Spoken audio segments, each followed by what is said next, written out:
You're about to play an unfinished level from The Last of Us Part 2.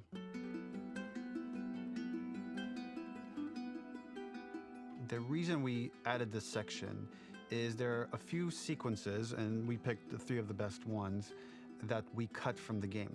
Often we build a game that's much bigger than what ends up being the final product. They were months away from being finished, but we wanted to give you an insight of what it's like when we built a game, because often we have this whole thing constructed and it doesn't have final art or audio or dialogue. And here you get to see the building blocks of what it's like when we first string a bunch of these levels together. This is the intro to the first deleted level, and this one is the roughest of the 3. We wanted to show more of how Jackson operates. So this is the festival where Ellie ultimately kisses Dina. This sequence would have come very late in the game as a flashback sequence while you're in the farm with Dina. And we wanted to show what is the rest of Jackson doing, and wanted to put on the stick, make it interactive. So you could see when you're outside, there are all these almost like carnival games that you can play. You could mix drinks, you could play with these kids that are playing a sort of clicker Marco Polo, sit down and listen to conversations. And all the different interactions were first or second pass, very, very early passes. The building blocks are there, but nothing is final. And ultimately, while we were very excited by this sequence, it's pretty fun and lighthearted. It just slowed things too much as we're barreling towards the end of the story at this point.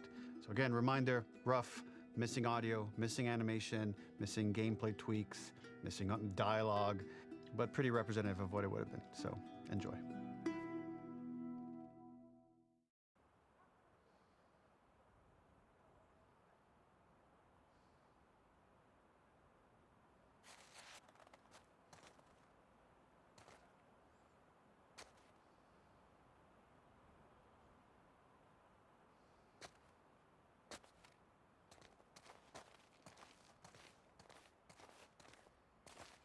Originally, this level was going to transition us to farm.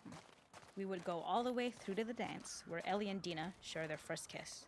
Then we would play through farm. Something we really wanted to do was highlight the way their lives had turned upside down since she went down this path. We had this idea of recontextualizing all of our usual gameplay mechanics that were designed for really violent ends. The workbench, door bashes, throwable weapons, and even the infected, which is my personal favorite. Peppered throughout the level are moments of levity or shared history, all the while seeing how happy and mundane they all were before her huge revenge odyssey.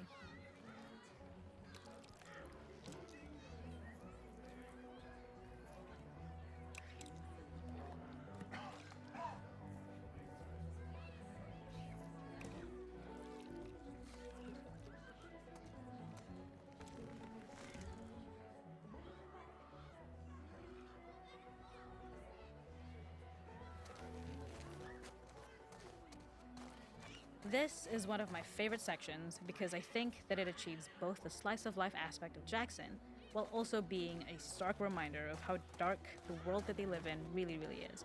To attract attention and curiosity, one of the kids was supposed to make this adorable, messed up little clicker impression, and the others would giggle. We tried a version where if you got close enough, the kid might try and follow you a little before turning back. Since clickers are blind and move by echolocation, for this game of messed up tag, Ellie must close her eyes and listen for when the children give themselves away. The thought was that these kids are in relative safety. They still grow up with the dangers of clickers and runners, and all those lessons would embed themselves in the games that they play. When the festival got cut, they tried to preserve this moment and move it to the front of the game where the snowball fight is, as a tutorial. However, being in the headspace of a clicker doesn't really teach you how to deal with them. Eventually, it evolved, and they instead made the snowball fight, which was, I think, way more effective. For me, it's character illuminating that not only does Ellie know this game, she plays along. There's a familiarity with the kids that's really nice to see, especially because it's such a difference from the Ellie we see later, who has a sort of hollow normalcy that she's trying to get with JJ, but kind of fails.